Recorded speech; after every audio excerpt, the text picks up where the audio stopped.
Салам достор, сиздер Сынчыл бол подкастын угуп жатасыздар. Подкастты мен Айзада Калканбекова жана Наргиза Нанакеева алып барабыз. Сынчыл бол подкастында буга чейин медиа маалыматтык сабаттуулук жана социалдык медиадагы коопсуздук, балдардын интернеттеги коопсуздугу тууралуу сөз кылганбыз. Ал эми бүгүнкү чыгарылышта болсо телефондогу мессенджерлер тууралуу сөз кылабыз. Дүкөнгө барып, смартфон сатып алгандан кийин дароо эле аны колдонуп баштайбыз. Алгач эле бизден Google аккаунт дегенди сурайт. Бул болсо Gmail почтабыздын логини жана паролу. Тилекке каршы көпчүлүк смартфон колдонуучулар бул нерсеге көп көңүл бурбай деле келишет да. Жана дароо эле сатуучунун өзүнө настройка кылып бериңиз деп суранышат. Ал эми сатуучу болсо эмне кылат? Ал өзүнүн оюнан чыгарган логинди жана паролду жазып берип коет да. Же болбосо өзүнүн Gmail'ын колдонгон учурлар да болот. Бирок аны эч жерде мындай сактап же эстеп да калышпайт телефон колдонуучулар. Анан кийин болсо телефон алмаштырууга келгенде же болбосо башка бир контактыларын же дагы бир нерселерин жоготуп алса, фотолорун жоготуп алса, аларды таппай калган учурлары көп болот да. Gmail почтанын логини жана паролун билүү абдан маанилүү. Google аккаунт эмне үчүн сурайт? Google аккаунтту биз эмне үчүн колдонобуз? Google аккаунт бул Google Play Market'тен керектүү тиркемелерди көчүрүүгө бирден бир эшик ачкан нерсе да, Google аккаунт. Google аккаунтсуз биз эч кандай телефонубузга эч кандай тиркемелерди киргизе албайбыз. Instagram, Facebook, WhatsApp эч бирөөсүн биз Google аккаунтубуз жок болсо биз киргизе албайбыз деген түшүндүрөт да телефонубузга. Мисалы, байланыш контактыларды сактоо, фотолорду сактоо, документтерди сактоо жеңилдейт. Кийин телефон алмаштырууда эч кыйынчылыксыз эле биз мисалы Google аккаунтубуз бар болсо, биз кийинки жаңы телефонубузга дагы кайра көчүрүп алсак болот. Мындан тышкары бүт эле телефонубуздагы мындай көп маалыматтар ошо Google диск, Google аккаунтубузга сактасак болот да, мисалы фото, видеолорду дагы контактылардан тышкары. Мына жаңы телефон алганда мисалы биз ошол эле Google аккаунтубуздун жардамы менен бүт баардыгын кайра жаңы телефонубузга киргизип алабыз. Бул мындай сыйкырдуу нерсеге окшош кетет да. Ооба, анткени бул Google аккаунт телефон колдонууну дагы абдан жеңилдетет да, жана анын көп функциялары бар. Негизи маанилүү фотолорду бир телефондон экинчи телефонго көчүрүүнүн кажети деле жок болот. Бирок көпчүлүк учурда азыр бизде телефон колдонуучулар өзүнүн эски телефонун жаңы телефонго алмаштырганда ушундай кыйынчылыктар менен туш келишет да. Алар контакттарды жоготуп алышат же болбосо маанилүү бир фотолорду же видеолорду жоготуп алышат. Бирок Google аккаунтта ошо Google фото жана Google диск деген өзүнүн атайын функциялары бар. Ошол функциялар аркылуу өздөрүнө керектүү маалыматтарды кийинки жаңы телефонго эч кыйынчылыксыз эле логин паролду терип жазуу менен эле кирип, анан аларга жетүүгө мүмкүнчүлүгү бар. Көпчүлүктөр эле мисалы коркуп кетебиз да, телефонубузду жоготуп алып, деп эле башыбызды мыкчып отуруп калабыз. Анын телефонунун ичинде канча кишинин телефону бар эле депчи. Сүрөт, видеолор, биздин мисалы үй бүлөлүк архив катары телефонубуз жүрө берет да, анан кийин ошонун баары үчүн мындай аябай кыжырлануу сезими пайда болот да. Анан ошо Google аккаунттун жардамы менен биз ошол контактылар, видео, фотолорду дагы сактап алганыбыз мен үчүн абдан жакшы нерсе да, буну билип алганыбыз абдан маанилүү. Андан тышкары дагы мисалы контакттарды сактоодо жеке эле телефондо же сим картанын эсинде эмес, аны ошол Google аккаунттун ичинде сактоо деген функцияны тандап койгон болсок, анда ошол аккаунттун ичинде тоскоолдук дагы жок, канча миңдеген контакттарды сактоого да мүмкүнчүлүк бар да. Бирок ошол эле учурда биз паролдор абдан маанилүү экендигин айтып кетишибиз керек. Бул сиздин телефонуңуздагы пароль. Биринчи кезекте сиз телефонуңузду сатып алгандан кийин албетте ал телефонуңуздун мисалы биринчи кезекте эгерде жоготуп алсаңыз, башка бирөө сиздин телефонуңузга пароль жок телефон болсо албетте ачып кире берет. Эгер паролю бар болсо же болбосо ачкычы бар болсо, пароль деген мисалы сиз цифра менен же болбосо цифра менен кыла турган болсоңуз телефонуңуздан анан ачкычын мисалы вертикалдуу же горизонталдуу түрдө мисалы сүрөтүн тартсаңыздар болот да. Сиздер баарыңыздар эле колуңуздарда телефондоруңуздар бар, ошондуктан мени түшүнүп жатасыздар деп ойлойм, урматтуу угармандар. Ошон үчүн биринчи кезекте ошо паролдор кыйын болуш керек да. Шылуундар телефонуңузду уурдап алса, Алар сиздин паролдор көбүнчө 1 2 3 4 5 деген паролдорду коюшуп алат. Мындан тышкары мисалы сиздин өзүңүздүн туулган датаңызды коюп алышыңыз мүмкүн. Мисалы 4-январь болсо 04-01 деп, же болбосо жылыңызды 1982 жылы туулганмын депчи, мисалы 1982 деп. Мындай паролдорду эч качан койбош керек. Анткени мисалы сиздин телефонуңузду уурдап алган киши жакын адамыңыз болуп калышы мүмкүн, туугандарыңыз, таанышыңыз, кошунаңыз же болбосочу. Алар сиздин туулган жылыңызды билет, сиздин туулган күнүңүздү билет. Албетте сиздин телефонуңузду анан кийин ачып алып каалаган жасай бере алат. Мындан тышкары мисалы жанагы Google аккаунт тууралуу кесиптешим Айзада айтып кетти. Google аккаунт бул сиздин ошол Gmail почтаңызга, андан тышкары Google дискиңизге бардыгына сизге мындай ачып берет. Google аккаунт мисалы Gmail деген бул почта, сиз бирөө менен кат аркылуу, бирөө менен кат алмашсаңыз болот, сүрөттөрдү алмашсаңыз болот, видеолорду алмашсаңыз болот. Бул булут сервиси деп коет. Эми булут деп өзү айтып тургандай эле сиздин видео фотолоруңуз мындай кандайдыр бир жерде сакталып турат да, бул кандайдыр бир мейкиндикте. Ошондо сиз мисалы телефонуңузду эч кандай телефонуңуздун ичинде мисалы памяти кандайдыр бир чектелүү гана болот да. Анан ал жерде мисалы телефонуңузга эле сактай берсеңиз бардыгын, телефонуңуздун иштеши да начарлайт, телефонуңуздун памяти толуп баштаганда. Анан кийин мындан тышкары телефондун деги эле мындай иштешин аябай начарлатат да. Ошон үчүн Google дисктин бул жерде мындай ролу абдан чоң. Google дискке сиз ошо видео жана фотолорду сактап, мындай жакшы сапатта сактоого абдан жакшы мүмкүнчүлүк берет. Ошол Google аккаунтта сиздин өзүңүздүн паролуңуз жана логиниңизди эстеп калсаңыз, сиз башка компьютерлерден, башка телефондордон дагы кирип, кайра эле өзүңүздүн ошо фото, видео жана өзүңүздүн байланыш контактыларга кайра эле жеткиликтүү боло аласыз. Мен болсо Google фото сервиси жөнүндө айтып кетейин. Google фото сервиси бул Google компаниясынын эң ыңгайлуу сервистеринин бири болуп саналат. Анткени ал жерде жалаң фотолор сакталат. Жакшы сапатта. Жогорку сапатта сакталат. Эң негизгиси аны сүрөткө тартууда синхронизация кылып коюш керек. Телефондун настройкасына кирип, анан Google фото менен байланыштырып коюу керек. Ошол учурда сиз кайсыл жерден сүрөттөрдү тарткан болсоңуз, ал жерин, датасын, баардык нерсенин баарын эске алып туруп сактап койгон болот да. Анын эң дагы жакшы жактары бул ошол эле жерден ар түрдүү анимацияларды жасап, сизге жыл сайын мындай эскертүүчү видеолорду дагы даярдап жөнөтүп турат. Мисалы, 1 жыл мурда сиз Ысык көлгө баргансыз деп, анан Ысык көлдө түшкөн сүрөттөрүңүздүн баардыгын чогултуп туруп, анан сизге сунуштап бере алат. Мындан тышкары адамдардын келбетине жараша дагы сортировкалап сизге таап бере алат. Бир адамдын сүрөтүн издеп аткан болсоңуз, ошол сиздин Google фотонун ичинде ошол адамга тиешелүү баардык сүрөттөрдүн баардыгын тең чыгарып берет. Айзада, сен өзүң Google диск менен Google аккаунт менен колдоносуңбу? Ооба, мен дайыма ушул эки сервисти колдоном, анткени булар абдан ыңгайлуу. Каалаган учурда мага керектүү сүрөттөрдү алып алам да. Бирок керексиз болуп калган сүрөттөрдү дагы тазалап, өчүрүп, ал жердеги орунду бошотуп турам. Анткени ал жерде дагы мындай таштандыларды көп чогултпаш керек. Мындан 5 жыл мурунку сүрөттөрүм керек болсо дагы, мен 5 жылдан бери 10 телефон алмаштырдым деп коеюн мисалы. Бирок ошол эле сүрөттөрүм мурунку 10 жыл мурунку көтөрүп жүргөн телефонумда тартылган сүрөттөр азыркы телефонумдан деле карай алам. Анткени менин фотолорум ошо Google фото сервиси менен байланыштырылган. Биз дагы ошо Google фото, ошо Google дисктерин аябай кеңири колдонобуз. Бирок мына достор, дагы бир жолу айтып кетели. Мисалы, телефондоруңуздарда сиздер памяти, орун чектелүү болгондуктан Google дискте дагы орун чектелүү болот. Ошондуктан сөзсүз түрдө телефондоруңуздагы керексиз видео, фотолорду тазалап турууну унутпаңыздар. Ошондой эле Google дискти дагы тазалап туруш керек. Негизи биз муну кийим салган шкафты жыйноо менен деле салыштырсак болот болуш керек, Анткени өзүнүн маалы менен өзүбүздүн кийимдерибизди, үйүбүздү тазалап, чаңдарды сүртүп турабыз, Ошого жараша эле биз телефонубузду дагы тазалап, оңдоп, ордуларына келтирип, ушинтип иреттеп турсак абдан ыңгайлуу болот. Ооба, телефонубуздун иштеши дагы жакшырат.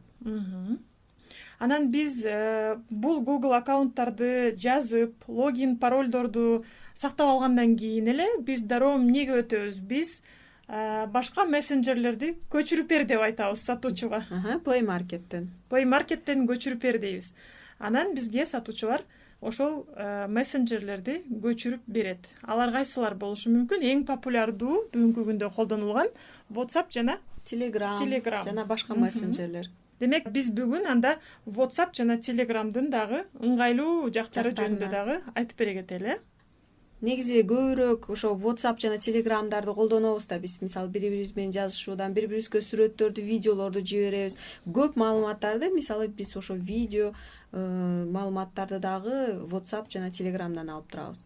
Мессенджерлердин бири-биринен айырмасы кандай, же болбосо артыкчылыктары кандай? Мына ушул боюнча кеңири сөз кылабыз. WhatsApp'ты негизи бизде азыр жергиликтүү элдер дагы, региондордо дагы абдан көп адамдар WhatsApp мессенджерин колдонушат да. Жана эң популярдуу мессенджер болуп эсептелет экен WhatsApp.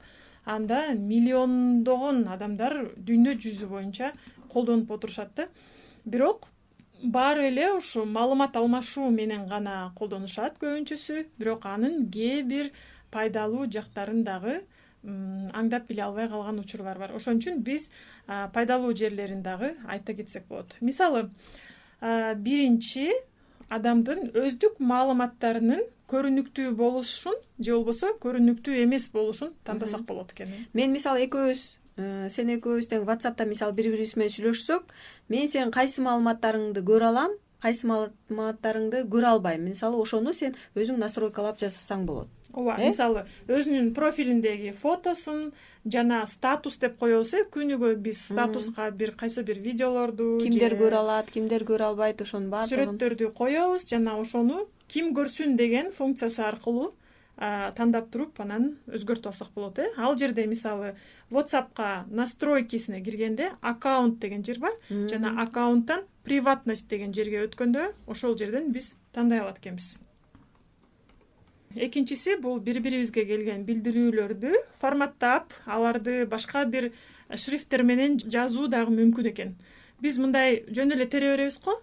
Ооба, бир эле шрифтте. Бир эле шрифтте тере беребиз го, бирок аны кара кылып, астын чийип же мындай курсив түрүндө кылып жаза турган болсок, анда кайсы бир деңгээлде символдорду колдонуу менен жазсак да болот экен. WhatsApp'тан мисалы дагы белгилей кетүүчү нерсе, мисалы кандайдыр бир кишилер биздин сүйлөшүүлөрдү мисалы уккусу келе турган болсо, эми бул атайын мисалы интернет шылуундар дагы иштешет да, мисалы ушул телефон менен бул телефон экөө WhatsApp'та кандай эмне деп сүйлөшүп жатышат же эмне деп чалышып жатат бири-бирине деп кандайдыр бир заказ түшө турган болсо, WhatsApp'та аябагандай коопсуздук чаралары абдан жогорку деңгээлде. Ошондуктан мындай сырттан кирген адамдар үчүн биздин мисалы бири-бирибизге жазып аткандарыбыз такыр көрсөтүлбөйт. Шрифттелет да, мындайча айтканда. Андан тышкары WhatsApp'та дагы бир мүмкүнчүлүк бар экен. Бизге мисалы маанилүү бир адрести же адамдын телефон номерин же болбосо дагы бир маанилүү жазууну жөнөтүш, маанилүү кат келиши мүмкүн. Ошол катты сактап калуу үчүн биз избранное деген пунктка сактап коюшубуз керек экен. Демек биз аны кийин кайсыл жерде эле бул катты мага ким жөнөттү эле же болбосо бул телефон номерди ким берди эле деп издеп отурбастан, ошо избранное же болбосо тандалган каттардын арасынан ошол нерсени таап алсак болот экен. Эгер биз көп адамдарга, мисалы бир эле учурда көп адамга жиберүүнү каалаган болсок, анда биз рассылканы колдонсок болот. Бир эле учурда 10 же 20 адамга бир эле катты жөнөтсөк болот да. Бирок мунун дагы бир терс жагы да бар. Мисалы кээ бир адамдар жанагындай фейк маалыматтарды же фейк ойнотууларды ошолорду дагы жөнөткөндө ушул рассылканы дагы колдонушат да. Бир нече адамга бир. Анан кийин ошол учурда мисалы аудио чалууларды мисалы алар көзөмөлдөй алышпайт. Ал эми текст түрүндө жазылган нерселердин бунун баардыгы визуалдуу түрдө көрүнгөндүктөн баардыгын көрсө болот. Дагы бир эскерте кетүүчү нерсе, видео чалууларда, WhatsApp'та видео чалууларда өзгөрүүлөр келип чыкты. Мисалы, мурда ноутбук аркылуу же болбосо компьютер аркылуу видео чалууларды жүргүзүү мүмкүн эмес болчу. Ал эми азыр болсо ошо ноутбуктан деле WhatsApp'ка кирип, анан видео чалууларды жүргүзүүгө да мүмкүн болуп калды да. Бул дагы ошо WhatsApp'тын улам сайын тейлөө сапатын жогорулатып жаткандыгы десек да жаңылышпайбыз болуш керек. Ооба, бардык мессенджерлер күн сайын эле алар мисалы улам коопсуздук чараларын күчөйт, коопсуздук чараларын жакшыртуунун үстүнөн иштеп жатышат да. Ошон үчүн эч качан, урматтуу достор, обновить деген кнопка пайда болуп турат да бизде байма бай. Ошол обновить деген кнопканы баскандан коркпош керек. Анткени обновить деген кнопканы сиз басып турган сайын ошончолук жаңы коопсуздук чаралары, улам жаңыртылган коопсуздук эрежелерин сиз телефонуңузга ошону менен кошо киргизесиз да. Мисалы, Андан тышкары WhatsApp'тан дагы бир жакшы жагы бар экен. Ал болсо, эгер сиз бирөөнү билдирүү жөнөткөн болсоңуз, ал адам сизди качан окуду, ошол нерсени биле аласыз. Саат канчада окугандыгын дагы биле аласыз да. негизи көбүрөөк кайсы тиркеме менен колдоносуң ушу мессенджерлердин ичинен? Мен көбүнчө албетте WhatsApp жана Telegram. Анда мен ошо Telegramга токтолоюн. Азыркы күндө Кыргызстандын ичинде албетте WhatsApp колдонуучулары абдан көп, бирок акырындан Telegram колдонуучулар дагы көбөйүп келатат. Анткени Telegram деген мессенджер аркылуу фотолордагы, видеолордагы мындай сапаты жогорураак дагы бири-бирине жиберсе болот. Мындан тышкары, мисалы WhatsApp'та видеону толук жиберүү мүмкүн эмес болот. Мисалы мындай узун, көп убакытты талап кылган видеолорду мисалы жиберүүдө WhatsApp автоматтуу түрдө кесип салат да аны. Ал эми Telegram'да болсо ошол видеолорду толук түрдө жиберүү мүмкүнчүлүгү бар. Telegram жөнүндө мындай артыкчылыктарын айтып кетет. Мисалы, биринчи кезекте WhatsApp'тан эмнеси менен жакшы деген маселеге токтолоюн. Telegram бул байма бай ошо өзүнөн өзү ошо жаңырып туруу мүмкүнчүлүгүнө ээ. Сиз мисалы жанагы дагы бир жолу кайталап кетейин. Мисалы телефонуңузда эгерде обновить деген кнопка пайда болуп калса, сиз аны баспай эле коеюн деп мындай ойлонуунун кажети жок. Дайыма басып туруңуздар. Анткени мен айтып кеткендей, бул WhatsApp'ты же Telegram'ды же башка тиркемелерди ойлоп тапкан адамдар албетте сөзсүз түрдө анын коопсуздук чараларын дагы жакшыртуунун үстүнөн дагы иштеп жүрүшөт. Алар токтошпойт, алар дайыма иштей беришет. Мисалы, улам вирустардын дагы жаңы түрлөрү чыгат. Сиздердин мисалы жеке маалыматтарга чабуулдар абдан көбөйөт. Сиздердин кайсы, эмне, кандай тиркемелерди колдонсоңуздар, ошончолук ошол жака чабуулдар дагы мисалы интернетте көбөйө берет. Ошондуктан сиздер мисалы обновить деп өзүңүздүн Telegram'ыңызды же WhatsApp'ыңызды, телефондогу кандайдыр бир тиркемелерди байма бай жаңыртып турсаңыз, обновить деген кнопканы басыпчы, демек ошо жаңы ойлоп табылган вирустарга дагы каршы аракеттерди дагы мындай көрө баштайсыз да. Мындайча айтканда, ошол жаңыртылган коопсуздук чараларын дагы кошо жүктөй бересиз өзүңүздүн телефонуңузга. Мисалы, Telegram'дын WhatsApp'тан кандай артыкчылыктары бар? Биринчи кезекте бул сиз бирөөгө жиберип салган катты, билдирүүнү сиз кайра оңдосоңуз болот. Ушул жери абдан ыңгайлуу, Ооба, көпчүлүк учурда биз шашып жазып ийебиз, шашып жиберип, шашып жазып ката жазып салабыз. Бул биринчиси. Экинчиден, биз башка адамга жибере турган кандайдыр бир катты такыр чоочун кишиге жиберип алышыбыз мүмкүн. Эми бул шашкан учурда ар нерсе боло берет эмеспи? Ошол учурларда мисалы биз кайра оңдоп өзгөртүү, оңдоо деп жазылып турат. Ошол кнопканы бассак, кайра биз ошол катты оңдоп алсак болот. Каалаганыбыздай кайра жазып өзгөртө беребиз. Мындан тышкары, Telegram'да биз өзүбүздүн сүйлөшө турган адамдарыбыз, ошо биздин байланыш контактылардагы адамдардын мисалы бирөөсүн тандап алып, ал менен биз секрет чаты менен сүйлөшсөк болот. Сырдуу сүйлөшүү. Ооба, бул абдан мындай кызыктуу. Мисалы, биз ал кишини тандап туруп, анан кнопкада секретный чат начать деген кнопка чыгат. Ошол кнопканы басып туруп, анан ал киши менен сүйлөшө беребиз. Бул чат кайсы бир убакыт өткөндөн кийин бул өчүрүлүп кетчү чат да. Андан тышкары ошо сырдуу сүйлөшүүдө дагы ошол сиз жөнөткөн билдирүүнү алган адам кайра башка адамга жөнөтүп салуу мүмкүнчүлүгү да алынып салынган экен да. Сизди мисалы сыр чаттан адамга жиберсеңиз, кандайдыр бир видео же сүрөттөрдү же болбосо элементардуу түрдө текст түрүндө кандайдыр билдирүү жөнөтсөңүз, ал киши кайра башка жакка жибере албайт. Мындан тышкары, Telegram'дын WhatsApp'тан эң жакшы мүмкүнчүлүгү, эң жакшы артыкчылыгы бул чоң файлдарды жиберүү. Мисалы, көбүнесе мисалы жакшы сапаттагы сүрөт сөзсүз түрдө чоң көлөмдө болот. Чоң көлөмдө болгондуктан аны WhatsApp мисалы бири-бирине WhatsApp аркылуу жибергенде видеолорду дагы кесип салат. Ал эми Telegram'да анда тескерисинче мисалы чоң файлдарды толук түрүндө бири-бирине жибере алышат. Бул жерде фото, сүрөт, ошондой эле чоң текст түрүндөгү документтер тууралуу сөз жүрүп жатат. ооба, мен дагы ушу Telegram мессенджерин абдан жакшы көргөнүмдүн дагы эң башкы жери ушул жер. Анткени мен ушул жерден сапаттуу видеолорду толугу менен башка каалаган адамга жөнөтө алам да. Жана эң башкысы сүрөттөрдүн дагы, видеолордун дагы сапаты эч качан жоголбойт. Мисалы сиз ушул эле Telegram'ды ачып алып, YouTube'дан келген видео роликтерди дагы көрө берсеңиз болот. Telegram'да негизи дагы бир жолу айтып кетишибиз керек, WhatsApp'ка караганда артыкчылыктары көбүрөөк. Telegram'да дагы ошондой эле группалар болот, бирок Telegram'да WhatsApp'ка караганда көбүрөөк адамдар менен бир группада болууга мүмкүнчүлүк бар. Мисалы WhatsApp'та 100дөн ашык катышуучу бир группада боло албай турган болсо, мисалы 2016-жылга чейин ошондой болчу. Азыркы күндө 256га чейин көбөйө түштү. Ал эми Telegram'да болсо 100.000ге чейин катышуучуларды кошсо болот бир топко. Буга чейин дагы Telegram'да видео чалууларды жүргүзүү мүмкүн эмес болгон, Ошону түшүнгөнчө WhatsApp аркылуу видео чалууларды жүргүзчүбүз. Ал эми азыр болсо видео чалуулар дагы мүмкүн болуп калган экен.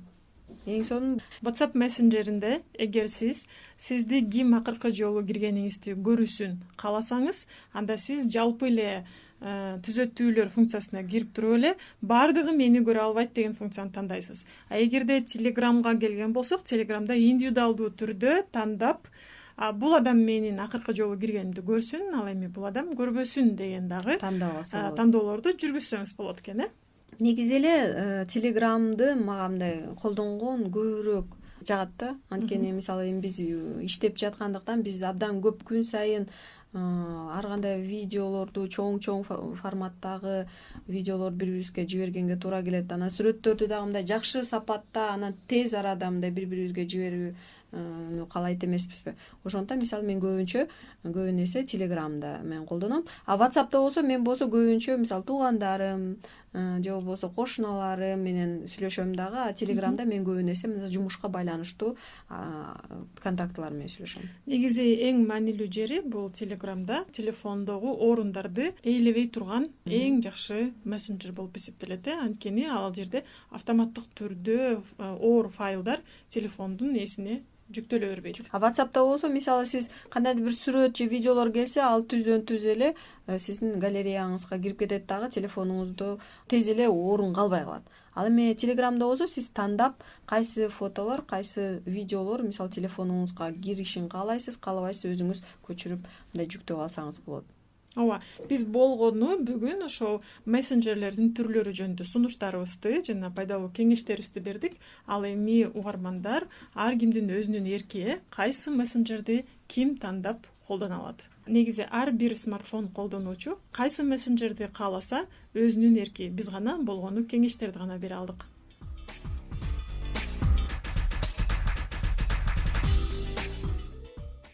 Урматтуу угармандар, урматтуу достор, биз берген кеңештерди албетте сиздер колдоносуздар деп биз ишенгибиз келет. Сынчыл бол подкастынын 4-чү чыгарылышы соңуна келип калды. Алдыда дагы кызыктуу чыгарылыштар күтүп турат. Андыктан Google жана Apple подкаст тиркемесинен Сынчыл бол деп издеп тапсаңыз болот. Андан тышкары Кыргыз Медиа KG сайтынан да угууга мүмкүнчүлүк бар. Сынчыл бол подкасты Кыргызстандагы Фридрих Эберт атындагы фондунун колдоосу менен даярдалып жатат. Мазмуну фонддун көз карашын чагылдырбайт.